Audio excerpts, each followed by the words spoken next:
A'udzu billahi minasyaitonir rajim. Bismillahirrahmanirrahim. Assalamualaikum warahmatullahi wabarakatuh.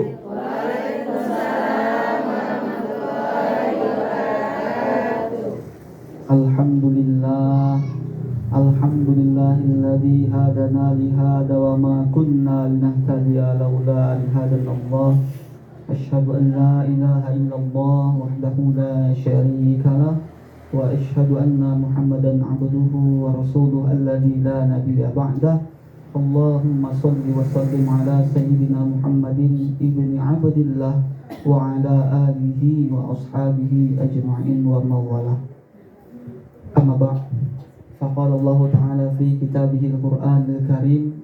A'udzu billahi as-sami'il 'alim minasy syaithanir rajim. Bismillahirrahmanirrahim. Ya ayyuhalladzina amanu taqullaha haqqa tuqatih wa la tamutunna illa wa antum muslimun. Wa qala Allah ta'ala fi ayatil ukhra fi suratul Baqarah, ya ayyuhalladzina amanu kutiba 'alaikumus shiyam kama kutiba 'alal ladzina min qablikum la'allakum tattaqun. Wa thumma qala Rasulullah sallallahu alaihi wasallam fi kitabihil hadits, kam min sha'imin laisa lahu min siyamuhu illa ju' wal 'atas. Shadaqallahul 'azim wa shadaqa rasuluhun nabiyul karim wa nahnu ala dzalika minasy syahidin wasyakirin walhamdulillahi rabbil alamin. Yang sangat saya muliakan Ibu Umi selaku ketua perwiritan. Jadi siapa ketua perwiritan? Ibu Umi kan? Ini Pak, bukan bisa. Oh, ada bukan di sini? Nah, berarti jelas saya nih Bu. Ya kan Bu? Kalau ada Bu Kadus di sini berarti saya jelas Bu kan? Jelas. Ibu nggak usah khawatir Bu, saya nggak butuh amplop itu Bu. Bu, oh Bu? Enggak, saya butuhkan amplop Bu. Isinya ya Pak. Kemarin Bu, ada beberapa waktu yang lewat saya mengisi acara Isra Mi'raj di Alur Selebu. Begitu saya dapat amplopnya, habis itu saya buang Bu amplopnya itu Bu. Iya Pak, orang isinya udah Saya diambil. nggak penting isinya itu Bu. Isinya ya kan Pak. Kalau isinya ya urusan saya lah Bu. Tapi teringat guru saya pernah mengatakan, dan ini pernah juga mungkin saya sampaikan, ceramah itu jangan seperti air keran. Ini untuk melatih anak-anak muridnya waktu itu biar ikhlas. Kenapa jangan seperti air keran? Kalau air keran itu tunggu diputar dulu dia kerannya, baru keluar isinya. Tunggu ada dulu amplopnya, baru mau ceramah. Saya nggak mau seperti itu. Tapi guru saya mengajarkan ceramahlah itu seperti air hujan. Tak pandang dia itu lautan, air semua tuh di lautan kan? Tak pandang itu tempat yang subur. Tempat yang subur ada pohon jambu, ada pohon semua segala macam pohon, rumput-rumput tumbuh. Bahkan tempat yang tandus sekalipun, ketika hujan sudah saatnya turun, tetap dia mengeluarkan airnya. Maka ibu-ibu, hujan itu adalah rahmat. Hujan itu adalah air. Hujan itu adalah bingung menjawab. Adik-adik muda senyum-senyum aja itu. Hujan itu adalah air yang berupa rahmat Allah. Atau kita balik, hujan itu adalah rahmat Allah yang berupa air. Yang sangat saya muliakan berikutnya tentu Ahlul Bait yang hari ini memfasilitasi kita dengan rumah tempat kita berteduh. Momen lagi mau menyambut bulan suci Ramadan ini memang Bu suasananya panas, ya kan? Makanya bulan Ramadan dikatakan bulan pembakaran. Ramadan bakar, ya. Apa yang dibakar? Itulah dosa-dosa. Harapannya memang dosa-dosa itu dibakar. Dan wajar ketika bulan suci Ramadan panas. Menyambut bulan suci Ramadan kita sudah mulai dipanas. Alhamdulillah di rumah Ahlul Bait kita di sini bisa merasakan sejuk yang luar biasa. Ditambah dengan kipas, ya kan? Ada angin yang terkena wajah kita, terasa alhamdulillah tidak begitu panas. Tapi mungkin ibu-ibu yang di luar tidak kena kipas. Kena angin alam, Pak. Kena angin alam, Bu, ya? Alhamdulillah. Kemudian yang sangat saya hormati pula ada Bu Kadus, ada juga Bu ibu-ibu yang lain yang sangat saya muliakan, yang tak bisa saya sebutkan satu persatu. Mungkin ada tadi disebut Bu Ustazah. Mohon izin Bu Ustazah, bukan bermaksud untuk mengajari ataupun menggurui. Ini kenapa Bu mati-matinya? Merajuk dia Pak. Tes. Mic-nya nggak apa-apa mati-mati Bu, yang penting jangan saya aja. Bahaya itu. Mohon izin Ibu Ustazah, para alim ulama, cendekiawan. Saya di sini untuk menyampaikan pesan Rasulullah yang berbunyi balighu anni wala ayatan, sampaikanlah dariku walaupun cuma satu ayat. Dan nanti tolong Bu Ananda dikoreksi di mana ada penyampaian yang terkhilaf, tersalah, mohon dikasih bimbingannya. Dan yang sangat saya sayangi adik-adik sekalian, dan sangat disenangi oleh Rasulullah ketika kita menyayangi mereka, karena kata Rasulullah SAW, dengan anak yatim itu anak kahada, katanya, dekat, ibaratkan jari, dua jari seperti ini, sangat dekat bagi orang-orang yang menyantuni anak yatim. Tapi ketika tidak menyantuni anak yatim, bahkan menghardik, menjahati, menzolimi anak yatim, sangat jelas balasannya. Dalam Al-Quran Allah jelaskan, fawailun lil musallin, maka celakalah orang-orang yang sholat itu. Walaupun dia sholat, tapi sholatnya itu celaka. Sholatnya itu tak dapat membuat dia berbahagia, tapi membuat dia menderita. Kenapa? Alladzina hum an sholatihim sahun, alladzina hum yura'un wa yamna'unal ma'un. Karena menghardik anak-anak yatim, tidak menyayangi anak yatim. Bu, perlu saya sampaikan Bu. Oh Bu, ada 3 senjata syaitan yang selalu dibawa ketika dalam pengajian. Yang pertama ada cangkol. Cangkol itu apa gunanya? Agar dicangkolnya pantat jamaah lekas-lekas pergi. Coba Bu perhatikan kiri kanan, kalau ada yang pergi mohon maaf Bu, bukan bermaksud untuk seperti itu. Tapi memang ini senjata setan itu tadi Bu. 3. Yang pertama cangkol. Tapi kita berhusnuzon, ibu yang barusan berangkat tadi mungkin ada keperluan, anaknya nangis, bukan sengaja ibu itu. Jangan kemudian ibu tuh ngomong, ibu ini kena cangkol ini, jangan. Kemudian yang kedua, senjata setan menggoda jamaah ketika ada pengajian itu membawa madu. Untuk apa gunanya madu? Agar dioleskannya madu itu ke mulut jamaah, biar jamaah itu manis untuk bercakap-cakap juga. Makanya saya perhatikan juga nih, siapa yang ngomong selain saya. Kalau saya ngomong, di situ ngomong, siapa yang dengarkan? Betul Bu? Bu, bukan maksud untuk mengingatkan biar gak ribut Bu, ya enggak. Saya gak pandai Bu, gak sampai hati saya ngomong kayak gitu Bu. Kalau ketika di sekolah, kalau ketika saya ngajar, kemudian saya bilang sama anak-anak, anak-anak diam, nah itu masih kuasa saya Bu. Tapi apalah saya ini Bu, saya semua yang ibu lihat ini kan saya anaknya ibu kan, nggak sanggup saya ngomong Bu diam, nah itu udah gawat saya itu, nggak mungkin saya bilang gitu Bu kan. Mohon maaf Bu, mohon izin, tidak bermaksud untuk seperti itu. Tapi saya hanya menyampaikan senjata setan.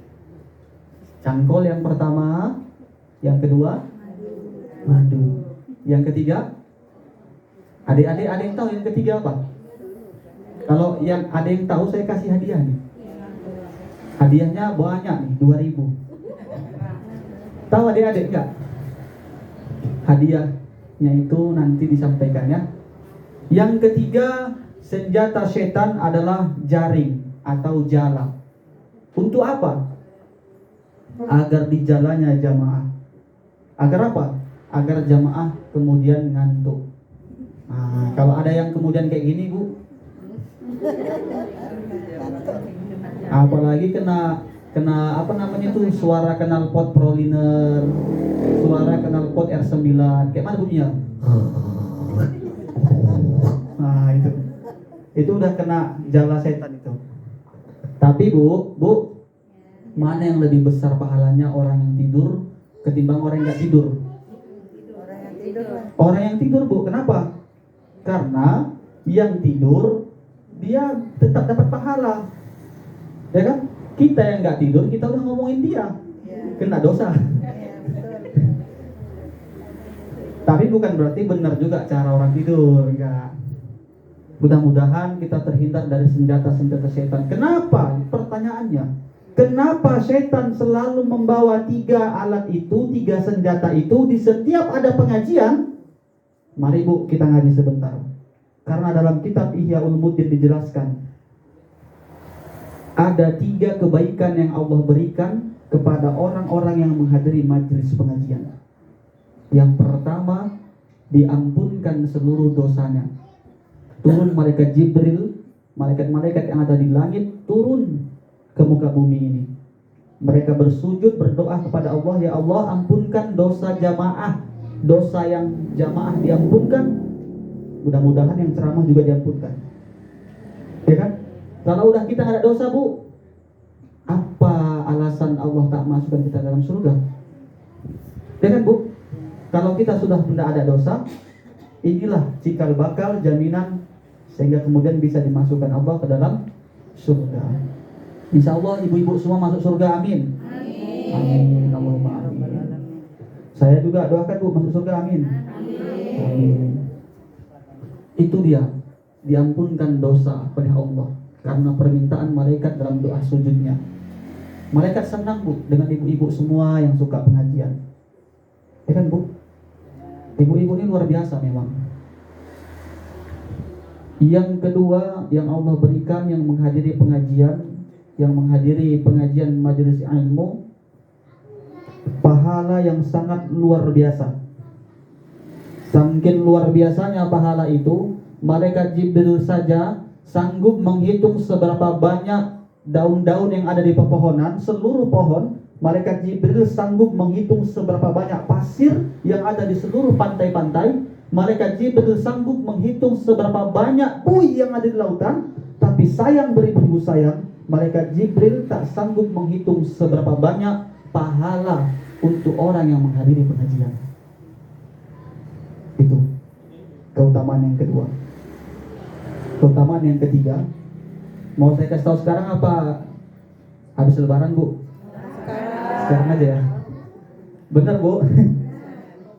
Yang terakhir yang ketiga, Allah akan berikan dia pahala yang lebih baik ketimbang sholat sunnah 1000 rakaat. Pertanyaannya, ibu pernah nggak sholat sampai 1000 rakaat? Nggak pernah Bu. Tapi Allah berikan pahala yang lebih baik daripada sholat sunnah 1000 rakaat. Jadi suami ibu nggak pernah juga sholat sunnah 1000 rakaat. Ibu nggak pernah, suami nggak pernah, anak nggak pernah juga Bu. Sama Bu, saya pun nggak pernah juga. Saya pun nggak pernah juga. Tapi Allah akan berikan pahala yang lebih baik daripada sholat sampai 1000 rakaat. Sholat sunnah bukan sholat wajib. Itu dia 3 kelebihan, 3 keutamaan. Maka wajarlah kalau kemudian setan sangat senang mendatangi yang ada pengajian. Dimanapun itu, ketika ada majelis taklim, ketika ada majelis ilmu, ketika sudah dibuka dengan ucapan salam, selalu setan bersama dengan kelompok-kelompoknya datang untuk menggoda jamaah yang hadir di pengajian itu. Maka metodenya adalah untuk menjaga macam mana cara biar kita nggak terkena senjata-senjata setan. Apa tadi yang 3 itu adik-adik? Cangkul, madu, dan jaring ya, dan jala. dan jaring. Adik-adik, ibu-ibu sekalian yang dimuliakan oleh Allah Subhanahu wa taala. Ini adik-adiknya baik budi semuanya, bagus-bagus. Yang laki ganteng-ganteng kayak saya, yang perempuan cantik-cantik kayak ibu-ibu semua. Adik-adik, boleh saya tes IQ kalian? Boleh? Boleh? 1, 2, 3, 4, 5, 6. Ini saya mau tes IQ-nya ya. Coba adik-adik angkat tangannya seperti ini. Ini yang adik-adik aja Bu ya. Tangan kanan. Udah? Goyang-goyang seperti ini. Goyang-goyang terus. Kalau saya bilang pegang mata ya. Ini mentes seberapa fokus kalian. Mata.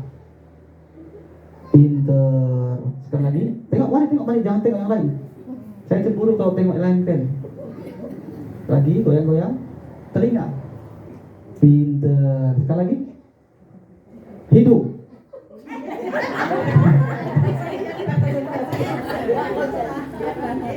Iya.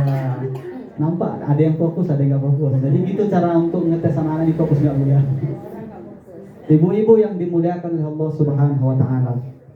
Pertama sekali kita bersyukur kepada Allah karena hari ini kita masih mendapatkan nikmat hidayah. Kita masih mendapatkan nikmat yang sangat luar biasa, yaitu nikmat kesadaran. Kenapa saya bilang seperti itu? Berapa banyak hari ini yang tidak mendapatkan hidayah, bahkan dia mendapatkan nikmat yang berlimpah, semakin bertambah harta bendanya, semakin kaya dia, tapi jauh dari kesadaran. Banyak. Tapi alhamdulillah hari ini, detik ini, Allah masih sayang dengan kita. Makanya Bismillahirrahmanirrahim. Ini kalau dari segi tafsirnya, menurut tafsir Al-Jalalain atau menurut tafsir Ibnu Katsir, dijelaskan bi-nya itu diartikan dengan. Inilah indahnya bahasa Arab, Bu. Satu huruf memiliki satu arti. Ada huruf ba, kalau dia baris bawah dengan. Contoh saya bilang seperti ini. Bikolan suah dengan peci, karena ada huruf ba di situ. Bismi dengan nama, dengan menyebut nama. Nama siapa yang disebut? Allah. Bismillah dengan menyebut nama Allah. Ar-Rahman, Ar-Rahim. Ar-Rahman ini untuk siapa? Dan Ar-Rahim juga untuk siapa? Ternyata dalam tafsir Ibnu Katsir dan tafsir Al-Jalalain dijelaskan Bismillahirrahmanirrahim. Ar-Rahman itu untuk seluruh makhluk yang ada di dunia ini. Makanya wajar Bu, kalau kita lihat, mohon maaf, Cina Al-Kafirun. Tahu Bu? Cina Al-Kafirun. Mohon maaf, mana tahu di sini ada orang Cina, mohon maaf. Atau orang-orang yang tidak beragama Islam. Kalau kita lihat sampel, kalau kita lihat contoh, mereka tidak beribadah, mereka tidak sholat, tapi mereka bisa makin kaya. Bahkan orang Islam sendiri pun yang beragama Islam, yang dia meninggalkan dengan sengaja yang namanya sholat, yang dia gemar berbuat maksiat, yang dia sengaja berbuat jahat, semakin dia berbuat seperti itu, justru makin lancar rezekinya. Wajar. Karena Allah letakkan rezeki juga melalui usaha mereka. Itulah sifat Ar-Rahman-nya Allah. Allah nggak pandang bulu. Rezeki sudah dijamin oleh Allah. Bahkan burung pipit sekalipun, burung saja pun sudah dijamin oleh Allah rezekinya. Itu Ar-Rahman-nya Allah.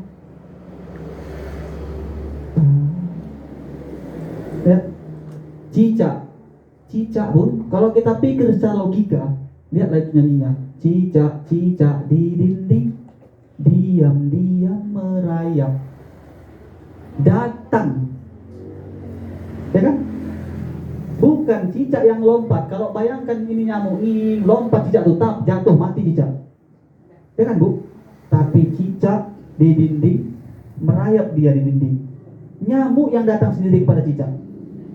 Ini atas izin Allah, rezeki didatangkan. Kenapa? Karena sifat Ar-Rahman-nya Allah, penyayangnya Allah. Tetapi tidak semua orang mendapatkan Ar-Rahim-nya Allah. Apa itu Ar-Rahim? Pemurah. Jadi seluruh makhluk yang Allah ciptakan di dunia ini, yang di timur, yang di selatan, yang di barat, yang di utara, semua yang ada di dunia yang hidup, Allah kasih, Allah jamin rezekinya. Walaupun dengan rezeki yang berbeda-beda. Makanya ibu jangan sedih, ada orang yang rajin beribadah, ada orang yang telah rajin berpuasa, rajin berbuat amal soleh, tapi kok rezekinya makin turun aja. Itu cobaan Bu. Itulah tanda sayang Allah. Biar apa? Diuji mental kita, diuji iman kita. Kenapa? Semakin kita berharap kepada makhluk, sengaja Allah jatuhkan harapan kita. Biar apa? Biar kita berhenti berharap sama makhluk. Biar kita cuma berharap dengan Allah saja. Pernah gak kejadian Bu, kita udah berharap kali suami bakal ngasih duit sama kita, rupanya gak dikasih. Mungkin pernah Bu ya, habis itu kecewa, sakit hati. Besok gak mau cakapan, datang suami buang muka, tidur pun dipatati. Siapa itu? Gak usah dibilang siapa. Pernah gak contoh simple seperti itu? Sengaja Allah jatuhkan. Dan ibu yang lagi dalam keadaan susah, ketimpa musibah, terkena cobaan, saya doakan mudah-mudahan Allah berikan jalan keluar. Amin Allahumma amin. Tapi yang mau saya bilang, seperti apapun itu cobaannya, seberat apapun itu ujiannya, andilkan Allah selalu dalam kehidupan. Karena Allah gak akan mungkin menguji, tak akan mungkin memberikan cobaan kepada hambanya melebihi batas kemampuannya. Karena Allah yakin ibu lah yang sanggup menjalani itu, makanya Allah berikan cobaan. Orang lain gak mungkin dapat, yakin. Orang lain gak akan sanggup, karena ibu cuma yang sanggup itu. Dan fungsi daripada ujian, mungkin sakit, mungkin kesusahan, kesulitan, apa fungsinya? Allah mau kita bersih.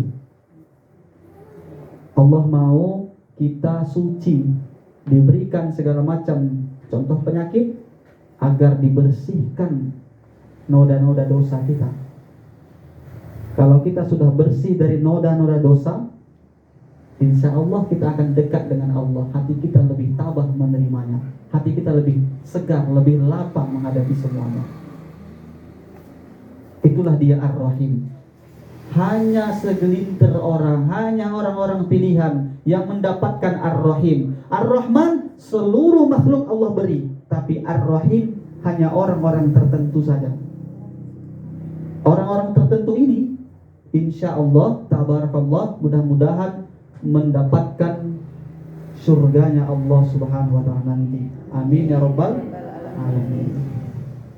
Dan kita bersyukur kepada Allah hari ini, setidaknya kita masih mendapatkan nikmat hidayah itu. Berselawat kepada Rasulullah sallallahu alaihi wasallam dengan ucapan Allahumma sholli ala sayyidina Muhammad wa ala ali sayyidina Muhammad. Semoga dengan banyak membaca selawat kepada beliau, kita nanti semuanya mendapatkan syafa'atul uzma, pertolongan yang besar di yaumil kelak. Amin amin ya rabbal alamin. Ibu-ibu yang dimuliakan oleh Allah subhanahu wa ta'ala, menyambut kedatangan bulan suci Ramadan yang hanya tinggal beberapa hari lagi. Pada pertemuan sebelumnya mungkin sudah ada sebahagian yang kita bahas, dan pada pertemuan kali ini izinkan saya untuk menambah pembahasan, dan ini menjadi tema yang akan saya coba kupas, walaupun tak kandas dan tuntas, tetapi akan coba saya kupas dengan ringkas. Yang pertama, memperbanyak istighfar. Sudahkah kita banyak beristighfar Bu? Insya Allah Bu ya. Istighfar di dalam sholat, setelah sholat meminta ampun. Kenapa? Karena bulan Ramadan adalah bulan yang suci, bulan yang mulia. Kita ingin bertemu dengan bulan itu sudah dalam keadaan bersih. Siapa orang yang tak pernah berbuat dosa? Gak ada. Rasulullah Sallallahu alaihi wasallam sendiri saja bersabda seperti ini. Kullu bani Adam khata'una khairuz dzunni tawwabun. Setiap anak Adam itu sering berbuat salah, sering berbuat dosa. Tetapi di antara sekian banyak yang berbuat salah itu, yang terbaik adalah yang suka bertaubat. Dalam hadis lain Rasulullah jelaskan, al-khata'u wan nisya'an disifatan insan. Dua sifat mutlak wajib yang gak pernah lepas dari manusia. Yang pertama ada sifat salah, dan yang kedua adalah sifat lupa. Maka Profesor cendekiawan muslim di Jakarta sana mengatakan, kalau ada orang yang tidak pernah berbuat salah, tidak pernah lupa, maka itu hukumnya mustahil. Karena kita sifatnya salah, disinilah ampunan Allah Subhanahu wa ta'ala selalu terbuka bagi hambanya yang mau bertaubat. Kemarin kita udah melaksanakan nisfu Sya'ban, membaca Yasin 3 kali, memperbanyak istighfar, berdoa, bahkan ada sebagian yang sholat tasbih, ada yang sholat sunnah. Ini sebentar lagi nih, tinggal hitungan hari lagi, baru akan tiba bulan suci Ramadan. Memperbanyak istighfar. Yang kedua, mempelajari, mendalami keilmuan tentang bulan suci Ramadan itu sendiri. Kemarin dah kita kupas apa fungsi daripada puasa. Firman-Nya jelas, ya ayyuhalladzina amanu kutiba alaikumusiyam kama kutiba alal ladzina min qablikum la'allakum tattaqun. Tujuan daripada puasa itu sendiri apa, Bu? Adalah untuk menjadikan kita lebih bertakwa. Kalau sudah bertakwa, insya Allah ini adalah jaminan Allah mendapatkan keridhaan Allah. Bukan karena sholat kita masuk surga, bukan karena kita ngaji Al-Quran, bukan karena kita udah bersedekah, bukan karena kita udah buat amal soleh, lantas Allah masukkan dalam surga. Terlalu murah harga surga kalau itu kita jadikan patokan. Makanya ketika di awal kita berniat, aku sholat biar apa? Biar masuk surga, ini salah. Niat kita sholat itu karena Allah Subhanahu wa ta'ala. Masalah surga ini tergantung keridhaan Allah. Sholat menjadi kewajiban kita, ya. Tetapi bukan karena sholat kita mendapatkan surga. Melalui jalan sholatlah kita berharap agar diridhoi oleh Allah, sehingga karena ridho Allah itu kita mendapatkan surga. Karena ada juga, Bu, orang yang gak pernah sholat tapi masuk surga. Ada, Bu. Dulu di zaman Nabi Musa alaihissalam, ada seorang lelaki yang sering sekali membunuh. Sering sekali membunuh. Datang dia sama salah satu alim ulama, dia bilang, aku dah membunuh sekian-sekian katanya. Kalau tidak salah dalam riwayat itu 99. Dan dijawab sama laki-laki itu, waduh, dosamu udah banyak kali. Udah 99 kali kau bunuh orang, 99 nyawa melayang, nggak akan kau diampunkan Allah katanya. Pahala kawan itu dibunuhnya dia biar genap 100. Itu di zaman Nabi Musa. Hingga datang dia kepada Nabi Musa, wahai Nabiullah, wahai Rasulullah, saya telah membunuh orang sebanyak 100. Mintalah pada Allah, tanya pada Allah, apakah Allah dapat mengampuni hamba? Apakah hamba layak diampunkan oleh Allah? Makanya Musa digelar kalamullah, dapat berkata-kata dengan Allah. Dia ngomong sama Allah, ya Allah, gimana ya Allah? Akhirnya Allah jawab, akan kuampunkan. Mendengarkan itu langsung dia taubat. Selesai dia taubat, meninggal, ternyata masuk dalam surga. Ya, yang mau saya bilang adalah, sebanyak apapun dosa kita, sebesar apapun dosa kita, Allah lebih besar ampunannya, Allah lebih besar kasih sayangnya. Ini momentum yang luar biasa. Sya'ban, setelah Sya'ban Ramadan, amal ibadah dilipat gandakan. Ada hadis Rasulullah yang mengatakan, man shoma Ramadana imanan wahtisaban ghufira lahu ma taqaddama min dzambi. Barang siapa yang melaksanakan puasa di bulan suci Ramadan dengan penuh keimanan dan penuh keyakinan, ghufira lahu, diampunkan baginya Bagi siapa yang melaksanakan puasa? Ma taqaddama min dzambi, atas apa-apa yang terdahulu yang disebut dengan dosanya. Makanya bulan suci Ramadan ini momentum utama ini. Kita berharap kepada Allah, andai kata di bulan suci ini umur kita dipanggil oleh Allah, kita berharap mudah-mudahan ketika masih dalam suasana bulan Ramadan kita meninggal. Kalau udah meninggal di bulan suci Ramadan, surga jaminannya. Karena meninggal dalam keadaan bulan yang mulia. Kenapa dikatakan bulan yang mulia? Satu-satunya bulan di antara 12 bulan yang disebut Allah hanya bulan suci Ramadan dalam Al-Quran.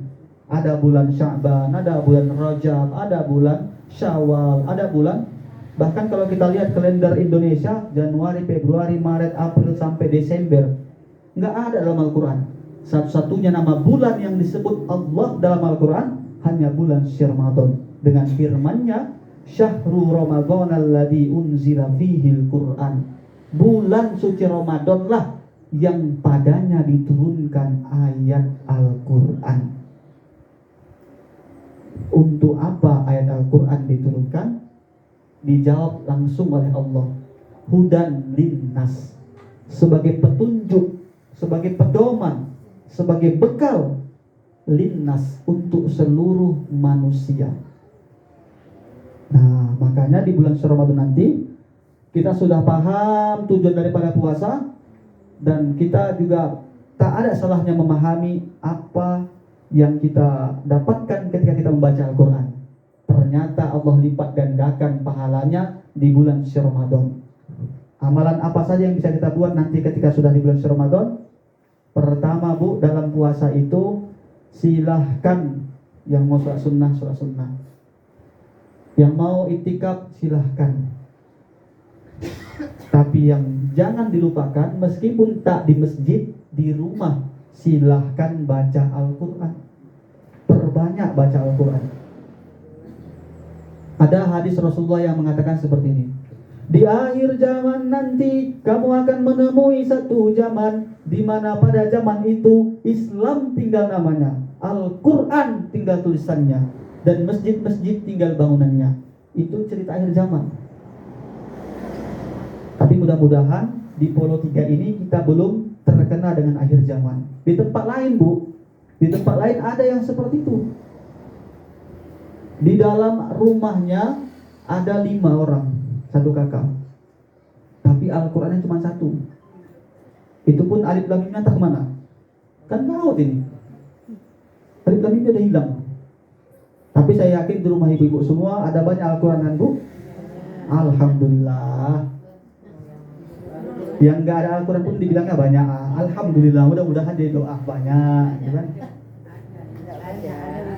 Tapi kalau misal Bu, seandainya nggak ada dalam rumah Al-Quran, sekarang kan zaman canggih, Bu, ya kan? HP Ibu masih tulalit apa?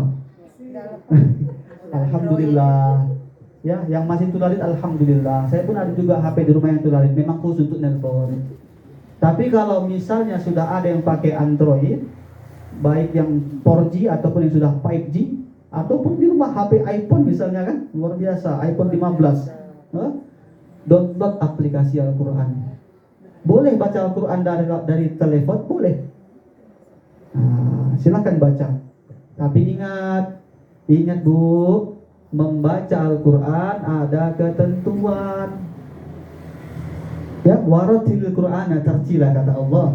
Bacalah Al-Quran itu dengan bacaan tartil. Apa itu tartil? Bacaan bagus. Bacaan baik. Bacaan baik dan bagus, ya. Itulah jawaban. Baca Al-Quran itu dengan bacaan tajwid, nggak boleh sembarangan. Ya, ada cara bacanya. Itulah makanya pelajaran tajwid ada. Nun mati bertemu dengan fa, hukumnya apa? Ada. Nun mati bertemu dengan waw, hukumnya apa? Ada. Ya. Jadi nggak boleh sembarangan Al-Fatihah dibaca Bismillahirrahmanirrahim, Alhamdulillahirabbil alamin. Salah.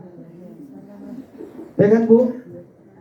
Tapi ya saya yakin ibu-ibu sini semua pada pinter-pinter baca Al-Qur'annya. Makanya itu anak-anaknya semua pada pandai-pandai ngaji. Anak-anaknya pinter-pinter juga ngaji. Saya yakin 100%, yakin, saya yakin-yakinnya. Kalau kemudian ada yang ingin belajar, tidak ada waktu untuk belajar, umpamanya tidak ada kata terlambat dalam belajar. Ramadan momentumnya yang pas, waktunya yang pas untuk belajar. Kejadian di masjid lain, ibu ini nggak paham masalah ngaji. Ini bukan ibu sini ya, ini ibu tempat lain. Ibu tuh nggak paham masalah ngaji. Huruf H dibaca huruf H, huruf A dibaca huruf A. Dia rasa fasih kali, dia bacalah pula di mikrofon masjid. A'udzu billahi minasyaitonir rajim. Dia rasa udah mantap kali, udah berdua nih. Kita yang dengarnya sakit. Tapi kalau kita kuasai ilmu tajwid, enggak pun kita harus hafal satu Al-Quran, kita udah tahu hukum-hukum cara bacanya. Kita tahu, bisa bilang mereka salah nih cara bacanya. Karena apa? Kita udah pegang rumusnya, kita udah pegang sandinya, kita udah pegang passwordnya, kita udah pegang kuncinya. Macam mana cara baca ini makhrijul huruf?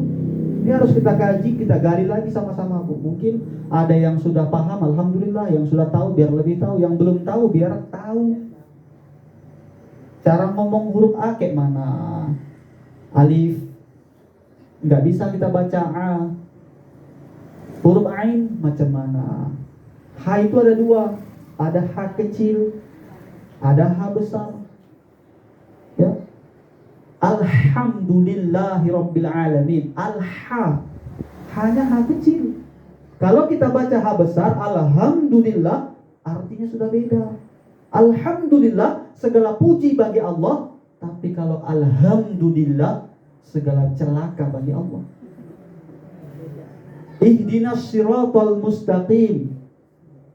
Siratal mustaqim, hurufnya huruf O, bukan huruf K. Kalau huruf O, tunjukilah kami jalan yang lurus.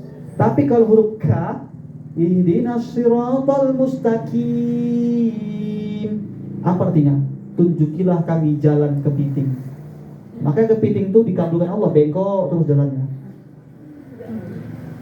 Penting gak ilmu tajwid itu, Bu? Sangat penting, agar memperbagus bacaan kita. Karena kata Rasulullah SAW, siapa yang membaca Al-Quran alif lam mim, tidak satu huruf itu namanya, tapi alif satu huruf, lam satu huruf, dan mim satu huruf. Tapi khususnya di bulan turunnya Al-Quran yang mulia, satu huruf dilipat gandakan pahalanya menjadi 10, 20, bahkan berkali-kali lipat, tergantung bagaimana cara dia baca, dengan ikhlas atau enggak, dan bagaimana cara menghayati bacaannya itu. Coba, pernah nggak ibu nangis sambil baca Al-Quran? Coba, gimana cara menghayati kita ketika membaca Al-Quran? Ada juga yang nangis, nggak ada suara yang tapi nangis ya. Kenapa? Nggak pandai aku bacanya, nangis. Ada juga yang sebut, tapi nggak di sini, di tempat lain. Ada juga yang sambil dia baca Quran, udah bagus-bagus bacanya, nangis juga. Kenapa? Nyamuk banyak kali. Tapi bukan itu saya maksud. Yang saya maksud membaca Al-Quran, dah paham cara bacanya, paham tajwidnya, dia hayati, dia pahami maknanya, memunculkan air mata. Kalau kabar tentang gembira yang dikisahkan, nangis dia. Kalau kabar sedih, nangis dia. Aku tak layak masuk surga. Melihat azab-azab, melihat berita-berita tentang bahagianya surga itu gimana kan? Nah, membaca Al-Quran dengan ilmu tajwid ini mesti juga dipelajari. Bagi yang belum, Bu, bagi yang belum, karena nggak ada batasan untuk mempelajarinya. Utlubul ilma minal mahdi ilal lahdi. Tuntutlah ilmu dari buayan sampai liang lahat. Kenapa sampai liang lahat? Bahkan sudah dikubur pun kita diajarkan. Makanya ada talqin, Bu. Lagi mau menghadapi sakaratul maut, nyawa di tenggorokan, udah mau mati, itu kawan bisiki, orang yang di samping, siapapun itu yang di samping, pasti dia akan ngajari, la ilaha illallah, Makanya kalau sering beribadah, lancar dia ngomong La ilaha illallah, mati dalam keadaan mengucap 2 kalimat syahadat, dakhalal jannah, kata Rasulullah. Tapi kalau jarang dia melafalkan bacaan ayat Al-Quran, jarang dia sholat, jarang dia membaca ayat Al-Quran, kita khawatir. Begitu di kalimat La ilaha, masih artinya tiada Tuhan. Hah? Nggak ada Tuhan. Berarti nggak ada Tuhan. Nggak sempat dia membaca sambungannya. Padahal ada illallah, kecuali hanya Allah. Makanya tadi sama-sama kita berdoa, Allahumma hawin alaina fi sakaratil maut. Ringankan kita semua untuk menghadapi sakaratul maut. Itu yang kedua. Selanjutnya yang ketiga, setelah mempersiapkan dengan banyak istighfar, yang kedua memperbanyak keilmuan tentang menyambut bulan suci Ramadan, apa-apa saja yang bisa kita lakukan, memperbanyak ibadah-ibadah yang lain, begitu juga tata cara membaca Al-Quran. Dan yang berikutnya, pahami, dalami isi kandungan yang ada dalam kitab suci Al-Quran. Tapi yang lebih utama adalah pahami isi kandungan yang selalu kita baca. Sering kita membaca sesuatu tapi kita nggak paham apa artinya. Apa contohnya? Doa kita, sholat kita. Padahal kalau kita pahami dalam-dalam, itu artinya luar biasa. Al-Fatihah aja kita artikan. Alhamdulillahirabbil alamin. Segala puji Tuhan semesta alam. Ar-Rahmanir Rahim, yang maha pengasih lagi maha penyayang. Maliki yaumiddin, yang merajai hari kemudian. Malik, raja. Ini makna tauhidnya luar biasa. Keimanan kita semakin bertambah kuat di situ. Artinya apa? Penjelasannya adalah tak ada yang mustahil bagi Allah. Ketika seluruh makhluk mengatakan itu mustahil, seluruh orang yang di Pulau Tiga, bahkan seluruh orang yang ada di dunia mengatakan itu mustahil. Kalau sudah Allah berkehendak, apa yang mustahil? Makanya Yasin tadi kita baca, kun fayakun. Jadi kata Allah, jadilah dia. Aku lagi susah, Ustaz. Banyak kali masalah aku, gak mungkin aku bisa bayar hutang, Ustaz. Jangan. Kalau sudah Allah berkehendak, tuh langsung muncul rezeki. Langsung ada rezeki itu. Yang kita rasa mustahil tapi mungkin, contohnya apa? Ibu kenal dengan Nabi Isa? Nabi Isa kenal, Bu? Adik-adik kenal Nabi Isa? Pernah jumpa di mana? Cuman kita dengar ceritanya, Bu. Kita dengar sejarahnya. Nabi Isa tidak ada ayah, tapi ada mama. Lahir tanpa seorang ayah. Siapa mamanya Nabi Isa? Maryam. Maryam bisa hamil tanpa disentuh oleh laki-laki. Bagi orang mustahil, tapi kalau Allah sudah mau berkehendak, apa yang tak mungkin? Nabi Adam alaihissalam lahir, diciptakan tanpa ayah, tanpa ibu. Apa yang mustahil bagi orang, bagi Allah mungkin. Bahkan yang lebih dekat dengan kita, taruhlah Nabi Adam jauh, Nabi Isa jauh, yang dekat dengan kita, yang selalu kita bacakan namanya dalam sholawat, dalam sholat kita, makanya dikatakan dengan sholawat Ibrahimiyah, Allahumma sholli ala Sayyidina Muhammad kama shollaita ala Sayyidina Ibrahim. Nabi Ibrahim umur 90 tahun, Bu. Mungkin gak itu punya anak? Kalau udah 90 tahun, di usia kita seperti ini, di kalangan kita udah 90 tahun, mungkin gak itu punya anak? Gak mungkin, ya kan? Karena yang kita pelajari di sekolah-sekolah, umur 40 tahun saja perempuan itu sudah, mohon maaf, ada masa expirednya, ya kan, Bu? Mohon maaf, Bu, mohon maaf, ya. Tapi Nabi Ibrahim umur 90 tahun, dia dengan istrinya seumuran lah, ya. Kata orang gak mungkin lagi bisa hamil, gak mungkin lagi punya anak.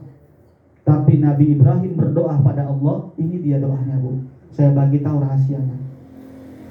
Ketika sesuatu yang tak mungkin, pakai Asmaul Husna yang berkaitan dengan apa yang kita minta. Apa itu Asmaul Husna? Kalau kita minta sama Allah, ya Rahman, ya Rahim, kita berarti lagi mengetuk Allah dengan nama keesaannya yang Maha Pengasih lagi Maha Penyayang. Ketuk nama Allah dengan kalimat yang kita butuhkan. Ya Wahhab. Wahhab itu apa? Wahai yang Maha memberi. Kalau kalimat perintahnya, fi'il amarnya, Allahumma wahhab. Hab, itu dia. Contoh kalimat perintah, jalasa yajlisu, duduk. Kalimat perintahnya ijlis. Qoma yakumu, kalimat perintahnya, fi'il amarnya kum. Wahhab, nama Allah yang Maha memberi. Kita minta sama Allah, kalimat perintahnya hab. Apa doa Nabi Ibrahim? Rabbi, wahai Tuhanku, wahai yang menjagaku, wahai yang memeliharaku, habli. Habli artinya apa? Berikan padaku ya Allah. Berikan padaku. Orang bilang mustahil ya Allah, tapi bagimu gak ada yang mustahil ya Allah, katanya. Minas solihin, dari keturunan orang-orang soleh. Lahirlah Nabi Ismail. Nah, itu dia. Jadi mengkuatkan keyakinan kita ketika kita pahami betul-betul apa yang kita baca. Iyyaka na'budu wa iyyaka nasta'in. Hanya padamu ya Allah kami menyembah, dan hanya padamu nasta'in, meminta pertolongan. Ini solusi untuk segala masalah kita. Baru kemudian ihdinas siratal mustaqim, tunjukilah kami jalan yang lurus. Hidayah. Ya. Tadi Al-Qur'an turunkan di bulan Ramadan sebagai apa? Hudan linnas. Ya. Ihdi, hudan, kalimat perintahnya ihdi. Hidayahkanlah. Pengembangan katanya hidayah. Hidayah itu apa? Kesadaran. Ihdina, tunjukilah, hidayahkanlah, bimbinglah, mustaqim, ke jalan yang sebenarnya, jalan yang lurus.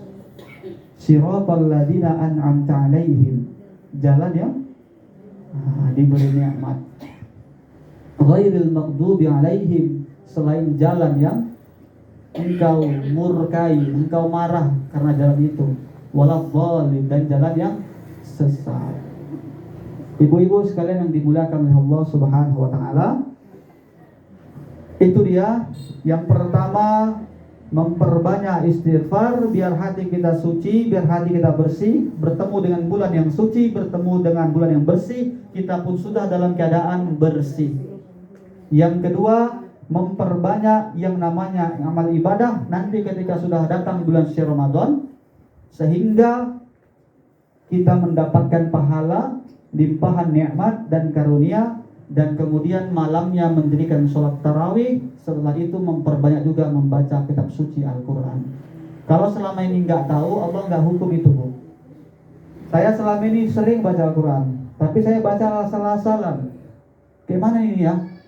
Kalau ibu nggak tahu, dosanya nggak terlalu berat. Orang yang nggak tahu nggak dihukum. Mohon maaf, ada orang yang nggak tahu, dia lagi sholat sambil kentut, nggak tahu dia hukumnya masalahnya itu. Sambil sholat perut gitu. Padahal kalau dia tahu hukumnya kan batal.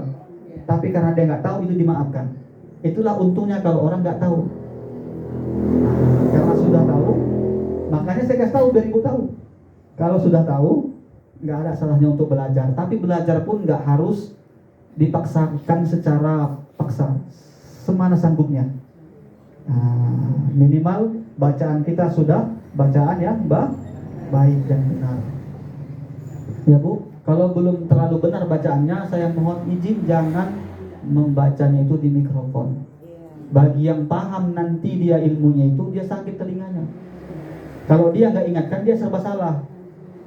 Betul Bu? Betul. Saya pribadi sering dengarkan itu. Mau saya tegur, saya segan. Tapi nggak saya tegur, saya salah. Dilema hati saya Bu. Iya, sering orang tak baru. Iya Bu.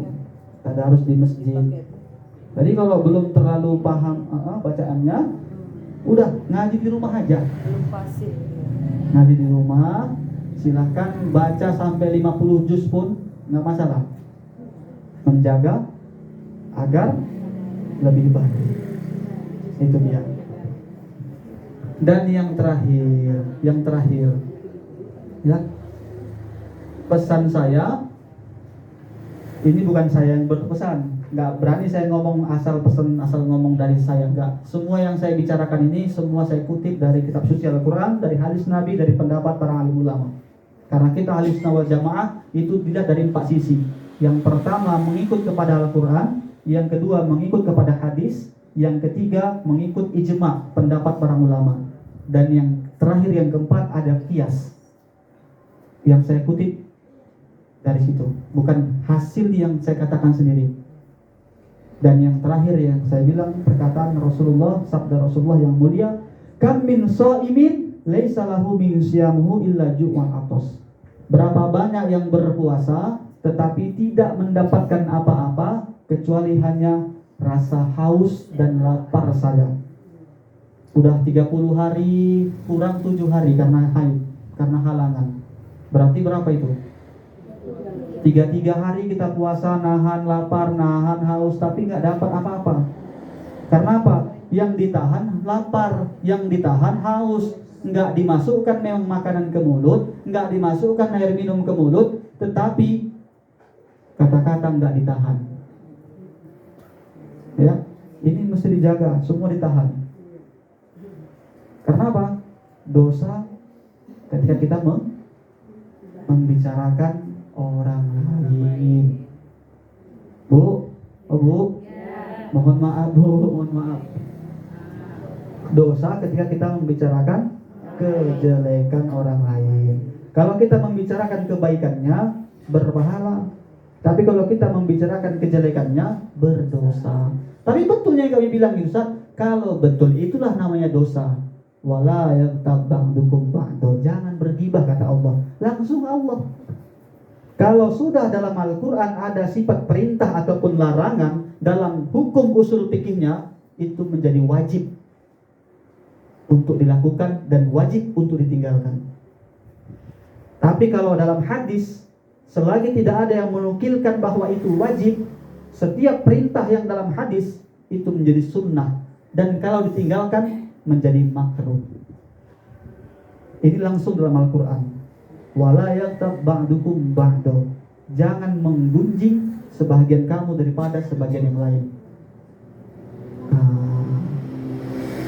Makanya perlu kita membersihkan hati, biar tidak ada rasa iri, tidak ada rasa dengki, tidak ada rasa yang lain-lain. Ya kan? Kalau bersih hatinya, beli kulkas dia, senang kita nengoknya. Kalau bersih hatinya, beli mobil baru dia, kita senang nengoknya. Tapi kalau kotor hatinya, rusak, kepanasan, kawan beli kipas, awak yang kepanasan di rumah. Ya kan? Makanya perlu menjaga kebersihan hati. Dengan apa? Baliknya ke tadi, perbanyak istighfar, minta ampun sama Allah. Nah, itu dia. Dan saya berdoa kepada Allah Subhanahu wa taala agar kita semua dipanjangkan umur sampai nantinya sama-sama dapat mencicipi kemuliaan, keindahan di bulan suci Ramadan, sehingga Ramadan yang asal katanya bakar, dan semoga karena itu dosa-dosa kita pun dibakar sehingga lahirnya nanti fitri dalam keadaan suci. Makanya kalau ada yang kasih nama anak Fitri, berarti namanya suci itu bahasa Arab. Dan ada yang mau tanya Bu? Nggak ada, alhamdulillah. Nggak ada Bu kan? Ada yang mau nanya Bu? Nggak ada? Nggak ada aja lah Bu ya, biar cepat. Ustaz ini ngomong udah lama kali, Bu cakap dari tadi. Aku mau pulang-pulang nggak bisa-bisa ngomong aja gitu. Nanti kalau aku pulang tengoknya kawanku ngomong aku dicangkul setan. Aku udah ngantuk kali ini, mau tunggu tidur kan aja, tapi nanti dibilangnya aku kena jalannya setan. Memang Ustaz nih, aku gerem kali nengoknya aku ini ya. Gitu Bu. nggak boleh mengumpat di Nggak. dalam hati. Iya, kalau dalam hati boleh Bu. Kalau udah keluar, nah ini yang jadi dosa. Itulah adilnya Allah ya. Kalau kita masih niat dalam hati mau buat kebaikan, contoh ada yang orang susah, dalam hati kita, ya Allah kalau aku ada rezeki kasihlah dia 100 limpul ya Allah. Bisa. Dalam hati. Sampai ke rumah lupa. Udah diambilnya, terapi lupa. Bukan dikasihnya sama dia, dibelikannya untuk keperluannya. Niat aja udah dihitung pahala. Inilah baiknya Allah. Makanya Bu, nggak masalah niatkan banyak-banyak. Kalau suamiku nanti, kalau aku nanti, niatkan yang baik-baik. Tapi beda kalau kita niat keburukan. Kalau kita niat keburukan, kita nampak di situ ada orang yang kencang-kencang naik kereta, kita niat kalau jumpa sama aku habis aku repet-repet. Itu kan niat buruk kan Bu? Niat buruk, belum sempat ucap doa, masih niat buruk. Kalau jumpa sama aku, ku repet-repet kau ya. Kau tahu nggak power mak-mak ini kayak mana ya? Ku repet-repet, misal ini masih niat. Begitu jumpa, ternyata Ustadz Wahab yang naik kereta tadi. Gak jadi. Kalau masih niat Bu, itu belum dihitung dosa. Kalau masih di hati dia. Tapi kalau udah dikeluarkan, dosa. Ini saya ambil contoh seperti itu. Mana tahu Bu, saya jumpa di jalan lagi kencang, kan mana tahu Bu. Saya bukan sengaja yang kencang-kencang tuh Bu. Tapi kalau memang udah waktunya mepet, saya ngejar waktumu, saya kencangkan juga. Walaupun itu salah Bu, mohon maaf Bu, mohon maaf. Ini saya sampaikan biar nggak ada salah paham di antara kita. Ya kan Bu? Kalau udah salah paham nih yang susah ini. Biar nggak ada dusta di antara kita Bu.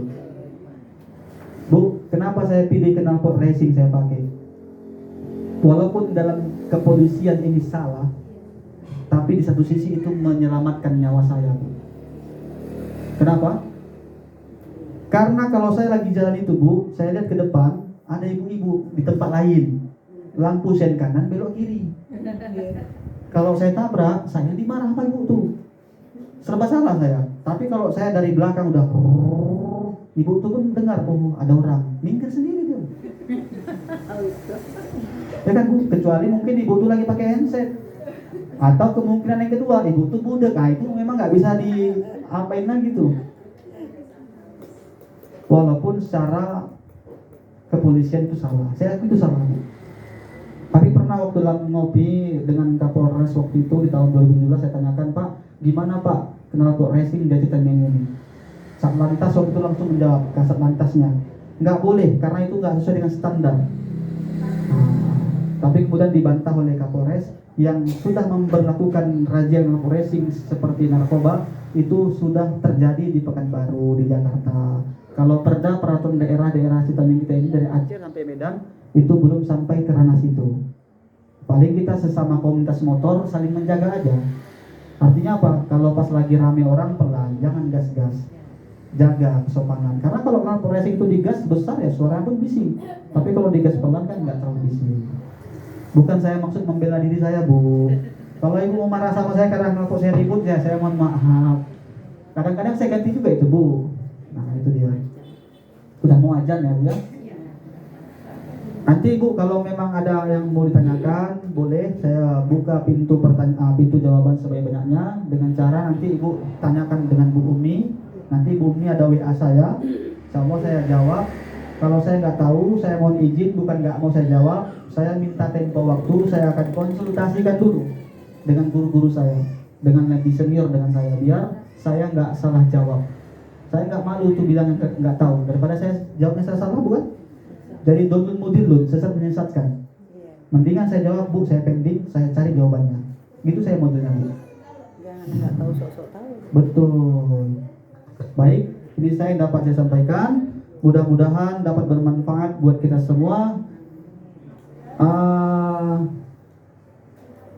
Mari kita baca doa kafaratul majlis. Subhanakallahumma bihamdika asyhadu an la ilaha illa anta astaghfiruka wa atubu ilaik. Wal 'asri innal insana lafi khusr illa alladziina aamanu wa 'amilus shalihati wa tawassaw bil haqqi wa tawassaw bis sabri walhamdulillahi rabbil alamin. Assalamualaikum warahmatullahi wabarakatuh. Waalaikumsalam warahmatullahi wabarakatuh.